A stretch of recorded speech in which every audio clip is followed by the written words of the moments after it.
Are you looking to become a Tier 1 operator in the gaming world? Elevate your games with Black Site Studio Terrain.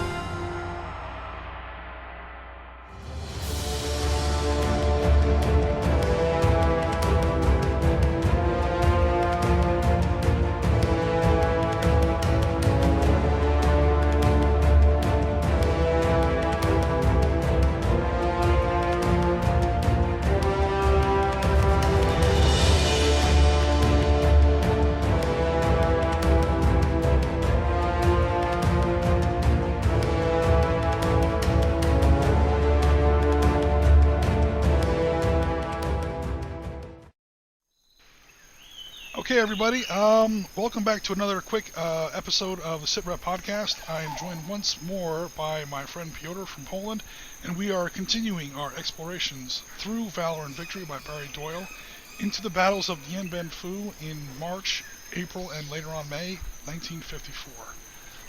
And now we're actually going to start some of the actual assaults that went into these French Strongpoint. Here's the location of Dien Bien Phu, like we talked about in previous episodes, so I won't go into too much detail. This is a quick look at what the Dien Bien Phu air base looked like. So the French pretty much thought they were going to drop a whole bunch of air mobile troops on this isolated location deep into communist backcountry and set up a base which they could then supply by air, and from there range out and disrupt all kinds of communist operations through the rest of the countryside that they controlled. Obviously it didn't work. So here's the airbase that was, for a reason surpassing understanding, set up at the bottom of a valley, surrounded by mountains on pretty much all four sides, and which the Viet Minh commander, that's General Giap, was very quick to go ahead and surround them on the high ground with 100,000 troops, depending on how you count it, and lots of artillery. And the artillery was more than an offset for French air power.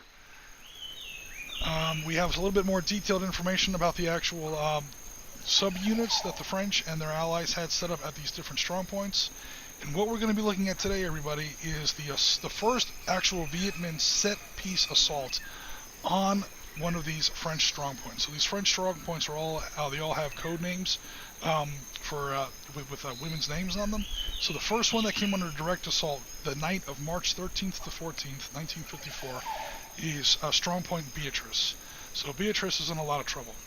This is the hill of Beatrice. It's a roughly triangular-shaped hill that is set up with 3 strongpoints on there. So there's actually Beatrice 1, 2, and 3. And then these were finally taken under direct assault, as we see here on this Vietnamese map. They call it the Battle of Him Lam. The French call it the battle, or the assault on, Strongpoint Beatrice. And we have, again, you see this very obvious triangle here, Beatrice 1, 2, and 3. And the first assault is the assault out of the north against Beatrice 1.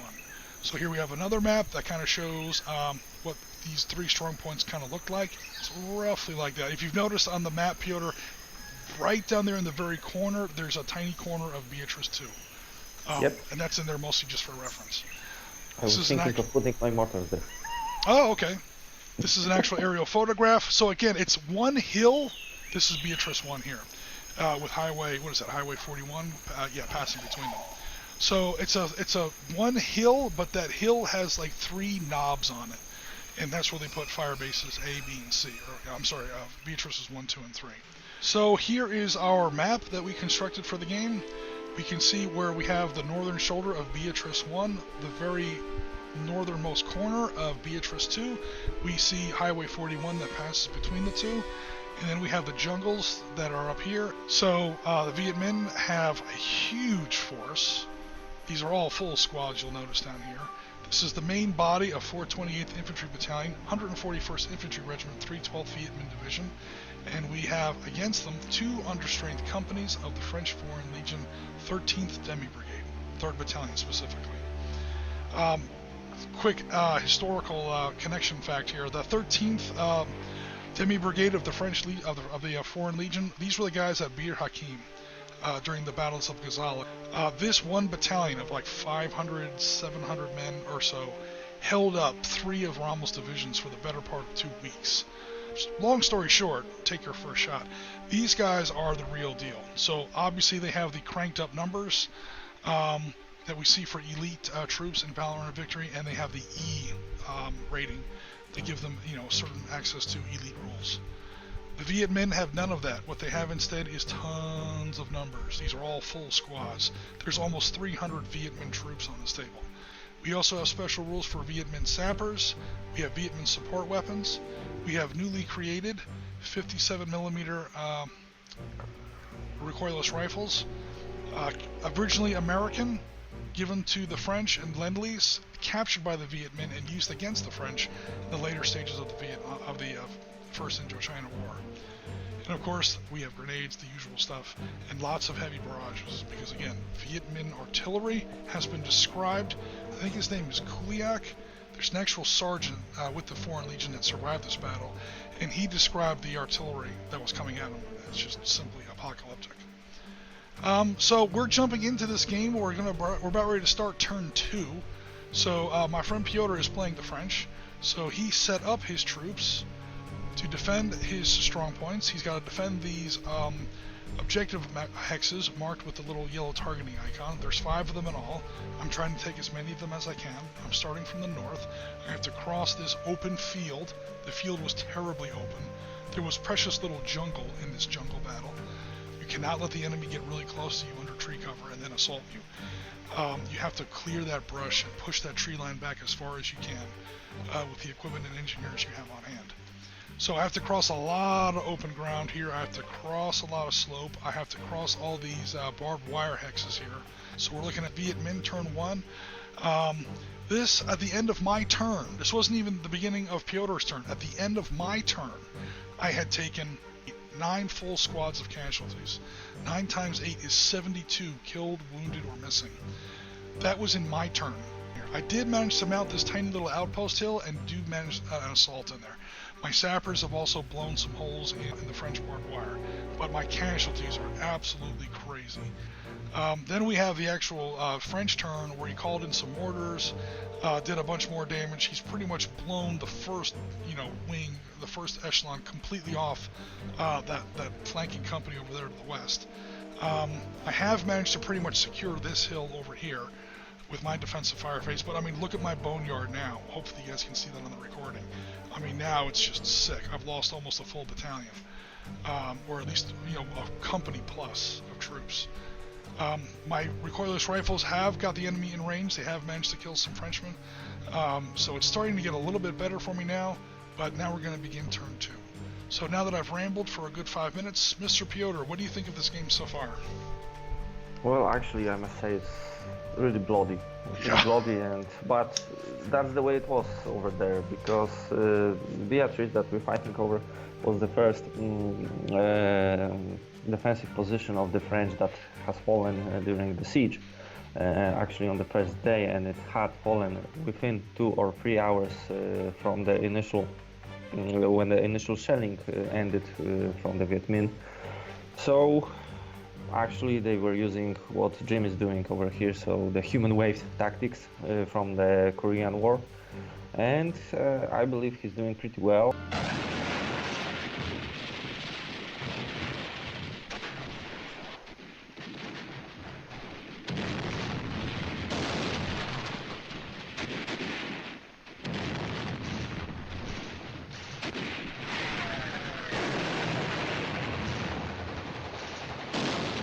I had some good rolls and managed to kill many guys, but it's bloody, and I was joking at the end of the Viet Minh turn 1 that actually if the amount of casualties he's taking is going to collapse so fast, he needs to put in another battalion at the beginning of turn 4. But we shall see how it plays out. Now he's within ranges, so he can maybe this turn even assault some of my units and get inside of the fire base. But we shall see. So I think I have roughly the right number of people. I might have shortchanged myself a little bit. If anything, I should have had maybe, as far as as a scenario designer goes, should have had this Viet Minh artillery hit first on pre-sighted locations, or something like that. I don't know, or reduce the number of French troops on the air, because right now the troops went in without any Viet Minh artillery preparation, and that has resulted in those staggering losses. Like you were saying, Piotr, this place was under artillery fire for a good 2 hours before the first assault wave went in. Does that sound about right?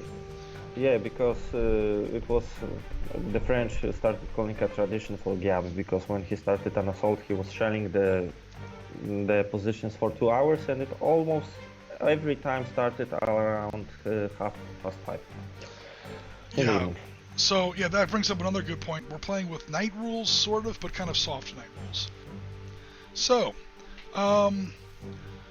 with all that preamble out of the way, we're going to start Viet Minh turn 2, and we're going to start with the command phase. So here we go. In Valor and Vic, yeah, right? Say a prayer for Piotr. He's going to need it in a second. So the first thing that happens in the command phase is everybody that is pinned down now becomes unpinned. So we're going to go ahead and get started with some Viet Minh artillery barrages. I gave myself 3 heavy barrages. Probably should have given myself a couple more, but again, this is just a friendly sort of a play testing game to see where we land up at. Because trust me, I need it. I lost half my force, and I'm not even reached the first real strong point yet. And Gab demands results. Yes, he does. Jab demands results, and Uncle Ho is watching. So I gotta make something happen here.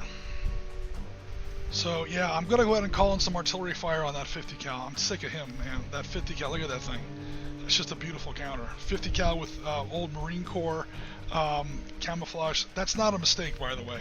The Marine Corps camouflage pattern late World War II was being used by most of the French troops at Dien Bien Phu in 1954. So that is an intentional design feature there. Okay, so the first one over there in Hex Alpha 7. Please, Lord. 2, that is a hit. It landed where it was supposed to. Outstanding. 50 caliber over there in Delta 7. 4, that one hit where it was supposed to. Last but not least, Lima 5. That one hit where it was supposed to. Thank God. Okay. Uncle Ho was watching.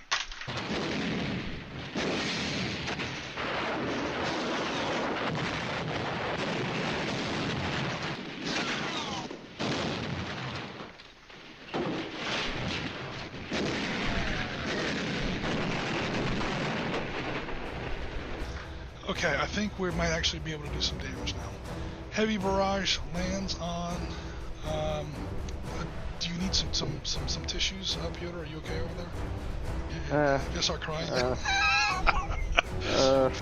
Heavy barrage lands on the heaviest orange row. So that bunker requires me to add +4 to my roll. I get to subtract 2 from my roll because again the commander that was calling in the fire mission. So it's a grand total going to be +2. Here we go. I have to add 2 to this roll net. Okay, that is a 7. Net becomes 9. That is 3 casualties out of that stack. We will kill the hustler. Okay, next we're going to go over here to this unit. Oh no, here we go. That is a 5. Oh my God. Pretty sure that was a mushroom cloud there. 5 is 7 casualty points. That is the end of that 50 cal, thank God. That 50 cal's done enough damage. Whoa. What did I say? 7 casualty points? Yep, 7. You've got a lot of people in there. That 50 cal has survived. So you have to assess 7 casualty points now. You technically can do it.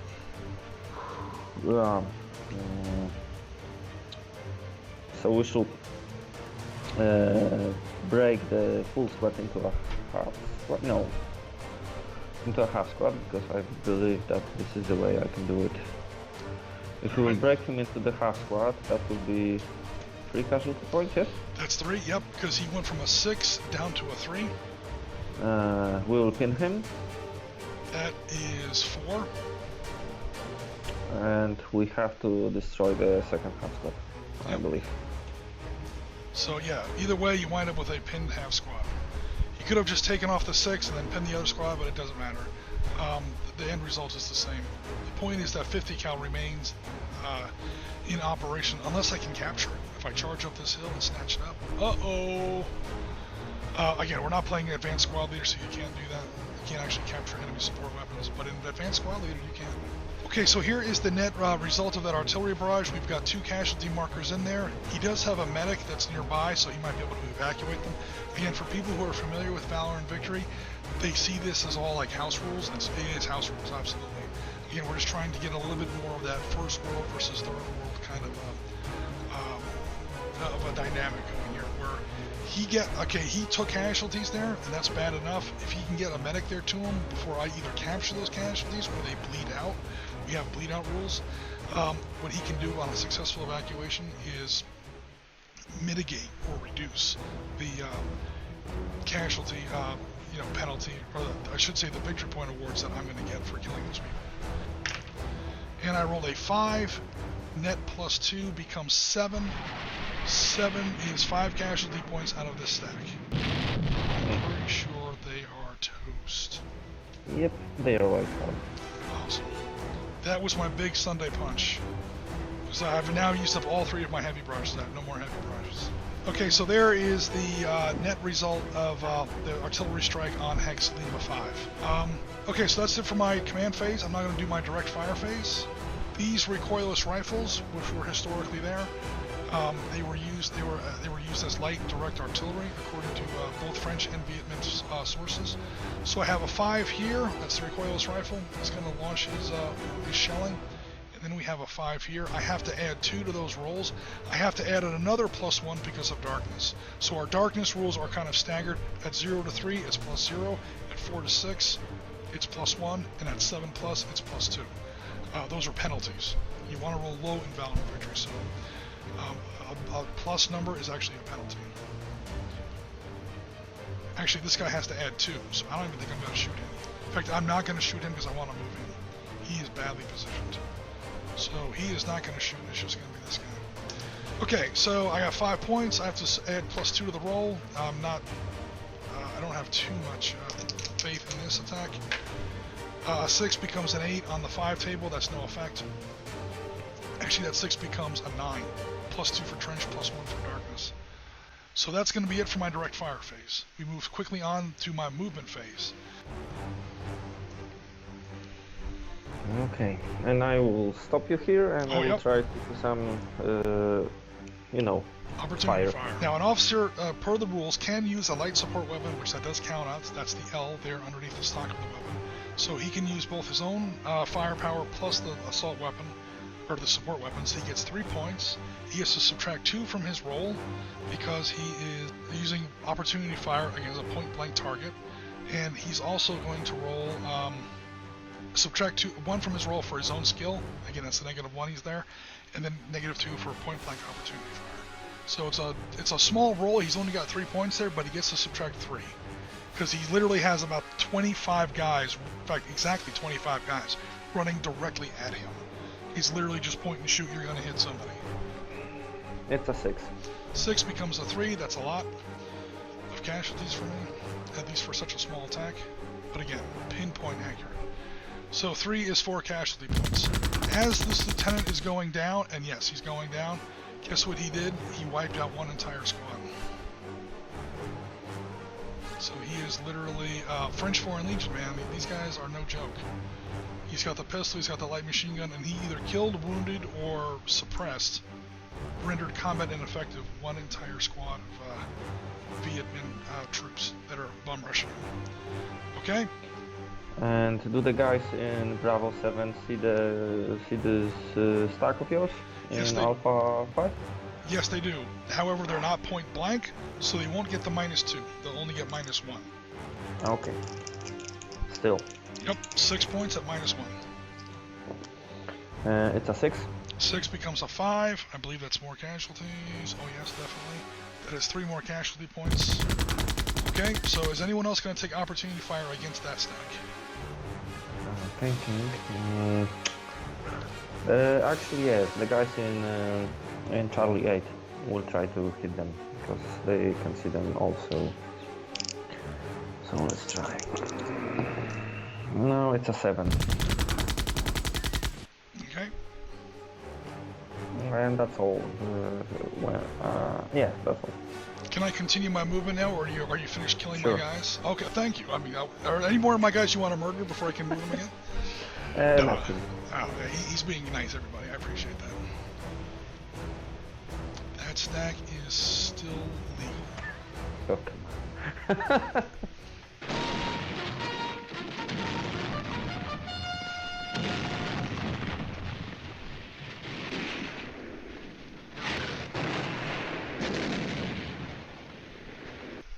Okay, so these 3 barbed wire hexes that have little explosions on them have been previously breached or cleared by satchel charges using our sappers. So there are barbed wire rules in Valor Victory. I didn't want to give every one of my sapper teams a satchel charge. I think that would make things a little bit crazy. So instead we said sapper teams, which I created for this scenario, have a special ability to clear hexes through barbed wire on a die roll. So some of them have succeeded and some of them haven't. That's the reason why these guys that are behind and about to rush through the barbed wire are going to rush through the barbed wire. Again, that's illegal in Valor and Victory, except here, again, that barbed wire already has gaps blown through. 1, 2. Okay, they're up. That is illegal. That guy can't come along because there's only 4 infantry units allowed in a stack here. Okay, so, alright. And I'm sorry, go ahead. I think I still can shoot them. Yep. From Echo 9. That's what I was afraid of, right. And we will try to do that. We are now looking at a knife fight here, guys. As I complete some of my movement and he completes some of his opportunity fire, he is firing here from Hex Echo 9. He's going to try and shoot past his own casualties and into these guys that are now crested the heights of Beatrice One, Strongpoint Beatrice One, and are about ready to jump into these trenches here with satchel charges, fighting knives, entrenching tools. Yeah, it's bayonets. It's about to get nasty here.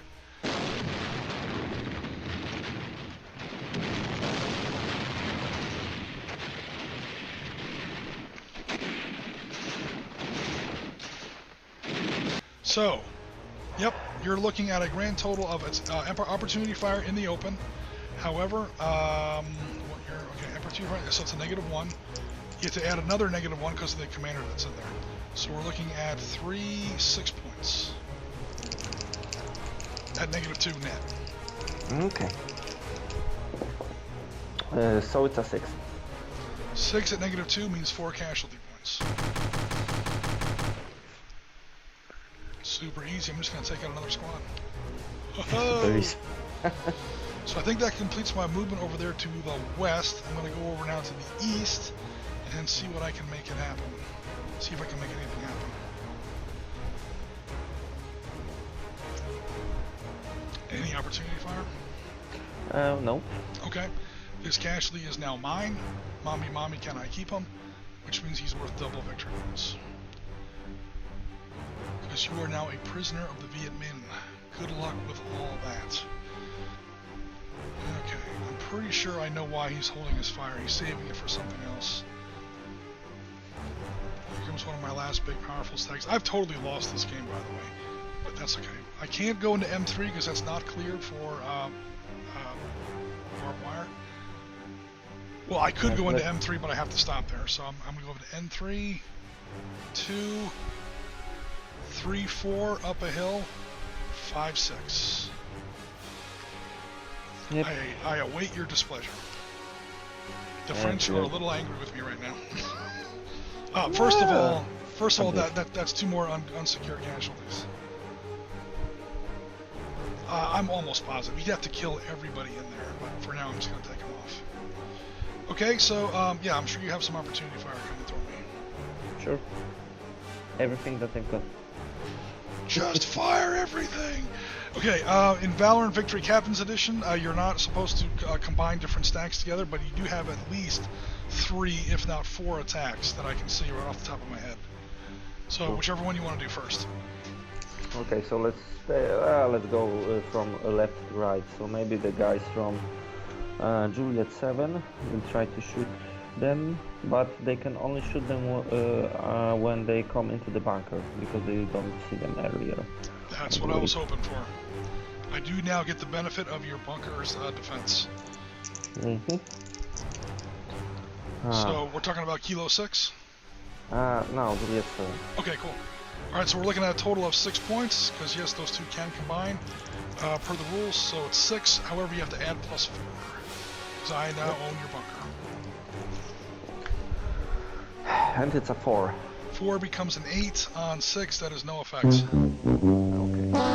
now you get to shoot at bunkers for a while, so you like it. We're going to get a dirty defense way. So now the Kilo 6. Yep. Guys. And they still only can see you when you're entering the bunker, because Now, I didn't right. see you earlier. You do still get the +2. The Valor and Victory rules get a little sticky here. Trust me, we took like many times. Me and my friend Alex and other people that I've gamed with took many times to figure this out. I'm trying to find the exact page number and the rules here that go into this. Opportunity Fire, page 13 of the Captain's Edition rules, rule 13.8. Opportunity Fire, you get, when you're point blank and I'm moving, you get -2 no matter what. Okay, if you're taking Opportunity Fire against an enemy target, they have to be in the open for you to get your -1. So that -2, and this is one of the corrections that they made in version 1.1 of the Captain's Rules, is they clarified this. This used to be a huge problem in the rules. Is that -2 is cumulative and takes effect along with other things. So you get -2. So in other words, okay, this guy did not get -1 for taking Opportunity Fire, because I was in a bunker and he was too far away. You have to be in the open and moving for you to suffer that -1 penalty. When you're point blank, you get the -2 even if the enemy is not in the open. So I'm not in the open, I have the bunker, +4, -2 for point blank Opportunity Fire. Because it's point blank, that -2 does still apply. So that's, we're not dropping a stitch here. This is actually how the rule is written. Net, add 2 to your roll. So I get a 4 bonus, you get a 2 bonus. It's a net 2 bonus to me. So you're at 6, add 2 to the roll. You're on this row here. It's a 3. 3 becomes a 5. That is 3 casualty points. Oh no. Okay, so the guys in Lima 6? Yep. Same thing. So this 9 same thing. +2. It's a 4. 4 becomes a 6. That is 2 more casualty points. And now Lima 7. Yep. So the 2 full squads will... Now he gets us 12, but he is rolling against a full +4 because he's not adjacent.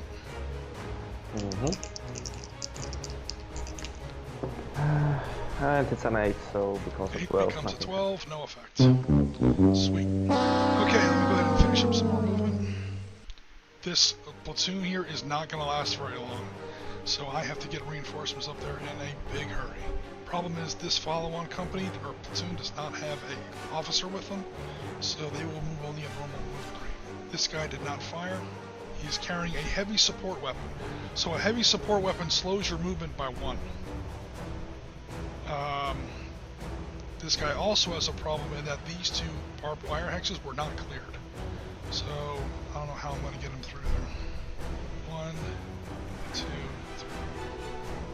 And then I could get him up there with my... I always forget about that advanced assault phase. So I think that's it for my movement phase, at least for now.